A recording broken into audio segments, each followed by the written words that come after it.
How dirty can I get? Go as dirty as you want to go. As dirty as I like.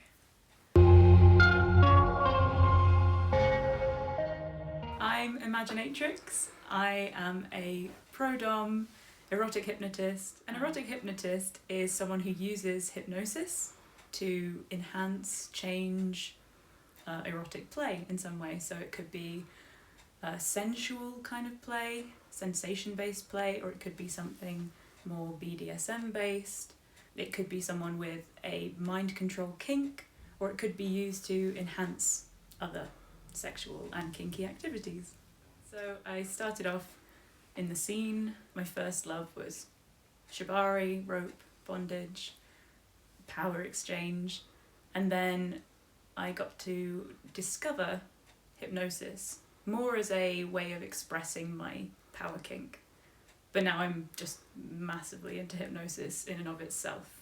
That's not everyone's experience. A lot of people have a hypnosis fetish from kind of a young age, in the same way that some people have like a bondage fetish from a young age. What got you into hypnosis specifically?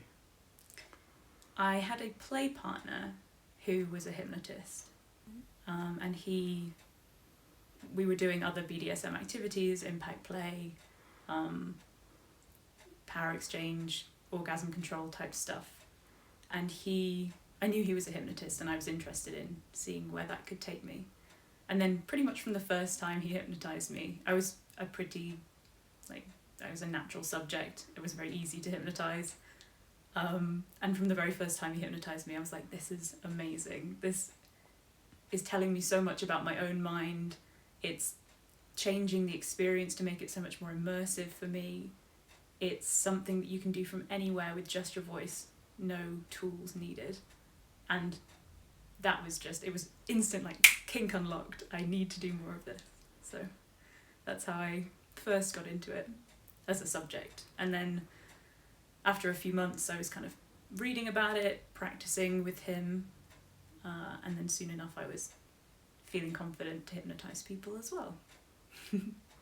When you say you're easy to hypnotize, can you break that down a little bit for me? So most people are easy to hypnotize. And actually, the idea of someone being difficult to hypnotize is usually just because they haven't found the right technique for them. But I think I had an assumption from the beginning that it was going to be very successful for me, that I was going to be hypnotized. I already had this relationship of power exchange with the person who was hypnotizing me, so there was quite a lot of trust and rapport in that relationship. And I just really believed that it was going to go well. And that's almost the fundamental basis from which you can have a hypnosis scene that's successful. You really believe that it's going to go well for you. So you can play with resistance as part of hypnosis. You can actively tell a subject to try not to let you hypnotize them, which invariably leads to you hypnotizing them, because the more you try and push something away, the more you find that thing appealing. I've had people who it takes a few different techniques before they find something that is comfortable and something that gives them that feeling of being hypnotized. But often it's about framing successes. So you might have a total success when you hypnotize someone, and it's just the whole way through everything feels like it's all the suggestions you're making feel like they came from outside of them, and they feel all the suggestions very strongly. Or you might have someone that just feels it a little bit to begin with, and then has to go, well, I felt it a little bit. That was a positive. And the next time I know I'm going to feel it even more. So it's kind of about framing successes often, if you're someone who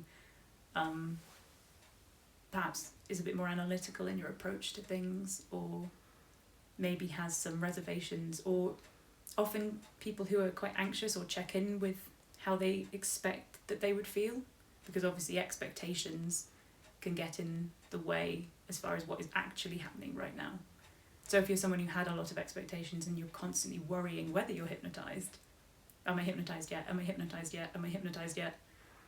That's going to make it harder for your own mind to relax into the process of being hypnotized. Could you draw a line between clinical hypnotism, erotic hypnotism, and what most people have probably experienced of hypnotism, which is like stage hypnotism? Where do you sit within that? So I suppose technique-wise, if you break it all down, we're all doing the same thing.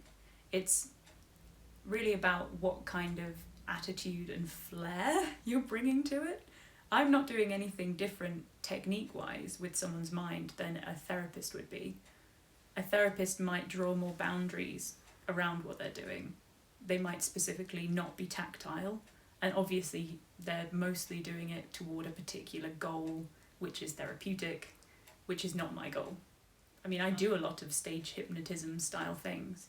I suppose the main difference would be a lot of stage hypnotists are working with a big group and then trying to find the most easy to hypnotize people in that group, sort of narrowing down to the most easily hypnotized and then trying to get the biggest effect that is most visual from that group of people to entertain. I'm also trying to entertain, but my love and my purpose is the experience of my subject. So it might not always look to an outsider like much is happening if I'm playing with someone, but as long as it's happening in their head and as long as it's satisfying for them and for me, then that's a great scene. I learned hypnosis mostly from, I'd say the key way I learned was from being hypnotized. So I started as a subject, and the experience of being hypnotized, I have quite good recall in trance, and I've always had a good memory for words. So I learned the kind of patter just from being relaxed and listening and enjoying the experience of being hypnotized. And then I got books. It's important to hypnosis is the sort of thing, if you're going to play with it, if you're going to dabble around in other people's minds, you should be educated. So there's a great book by Mark Wiseman, I think he goes by Wise Guy in the scene, called Mind Play, which is an often recommended as a beginner's book. Here are the ethical concerns, here's the way that you can frame suggestions, here's the way that you can do patter, here's some ways that you can play with hypnosis. Some more clinical hypnosis books as well, that are a great one by Richard Nongard. It's something really like how to influence anyone you want with hypnosis, it's that sort of thing. There's a lot of that in the hypnosis community. It's often an NLP, getting what you want, persuading people. It can be quite like businessy sometimes, as well as the therapeutic stuff. But it's all the same information, no matter what you're learning it. It's the same if you condense it down, and all of it can be perverted. I don't think you can ever stop learning hypnosis. It's one of those skills that you can always be refining it, always be finding different people's strategies, always appreciating what other people are doing with language and touch and technique. I'd like to do a course that would prepare me to be a hypnotherapist, even if I never go down that route. When I was a kid, I wanted to be an actor. When I was a young kind of teen, I wanted to be a therapist. And then I got really kinky. So like erotic hypnosis is sort of the perfect perfect field for me to enjoy. And there's quite a nice community of hypno-kinksters who talk about technique from a more anecdotal perspective, because a lot of the drawback of hypnosis research is that it's very limited in its scope, and the way that it's carried out is very particular because of that boundary drawing that you get. So for example, people who are hypnotized for studies are often just read at from a script with nothing visual going on, nothing tactile going on. They're just all given the same script, and then from that script they're treated as either like hypnotizable or not hypnotizable, which is not the experience of people in the hypno-kink scene, or I mean if you read more broadly in the therapy scene.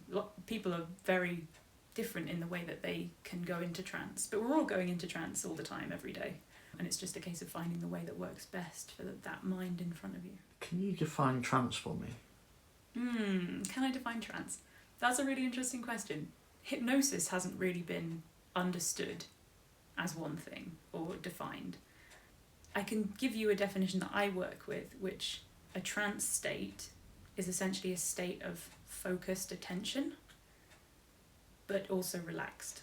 So you could say that it's a common thing that's said in the community. You go into trance all the time, like when you're driving a car, for example, and you're not really thinking about where you're going, you're just driving, and your mind's somewhere else. You're sort of attentive to the task, but you're not really thinking about anything, and you're just sort of autopiloting through it in a relaxed kind of way. That's a trance. Or when you find yourself just staring out of the window sometimes and watching a cloud and there's no particular thoughts. in your head. That's the kind of time that you could use to induce a trance state, because you're kind of in a light trance anyway. And even back in the,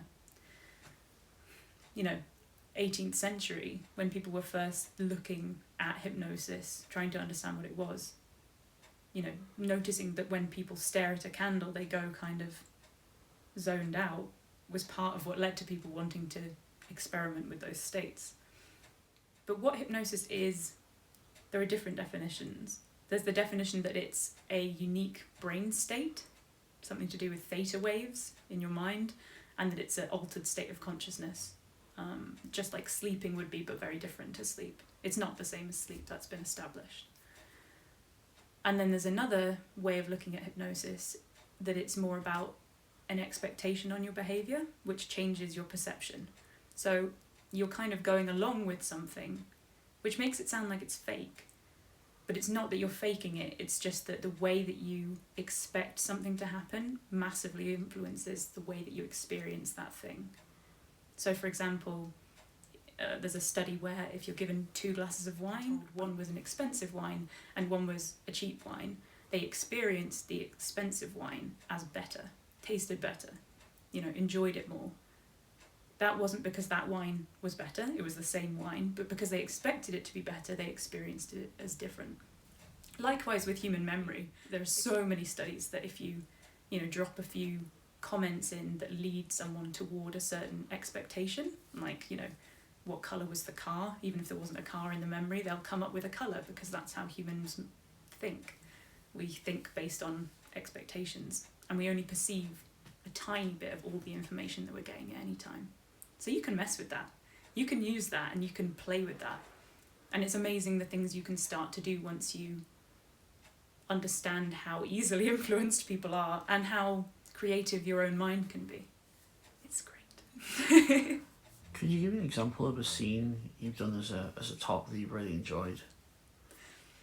One example. Let's see. Not too long ago, I'd been working with someone who we'd been doing a lot of orgasm control, and they'd been given mantras to help them keep from orgasming. Good toys don't come, for example. And they'd been denied for quite a while, and I was like, okay, you've been doing really well in your denial, you're allowed to fuck me. And I made it so that essentially his cock went entirely numb, and he was just fucking me and fucking me and fucking me, and I was having orgasm after orgasm after orgasm, while he was just muttering this mantra over and over again, good toys don't come, good toys don't come, while he was fucking me. And I was like, this is bliss. That was a good scene. Because the control in that was, palpable, tangible control. Everything about him at that point felt like I controlled it. I controlled his body, his something as innate as whether he orgasms or not had been taken from him by me. And it was visible on his face how in that mental state he was while that thing was happening. He was barely there. He was there, obviously, and he'd consented to everything and we'd discussed it beforehand. But the fact that it felt to both of us in that moment that he had no power and no control over what was happening was very nice. My pleasure was his pleasure, and his mind was obliging me and serving me by stepping into this headspace where his body existed to please me beyond anything, which was lovely. And to feel, especially after you've been denied, orgasm control is just a big love of mine. There's a biological imperative, you should be orgasming because you haven't in a long time, and if you have that much stimulation then you should ejaculate, but he wasn't, because his mind was in this state of control and focused attention on me. That's a real high, it's a real head high, it's a real mind fuck actually, which is nice.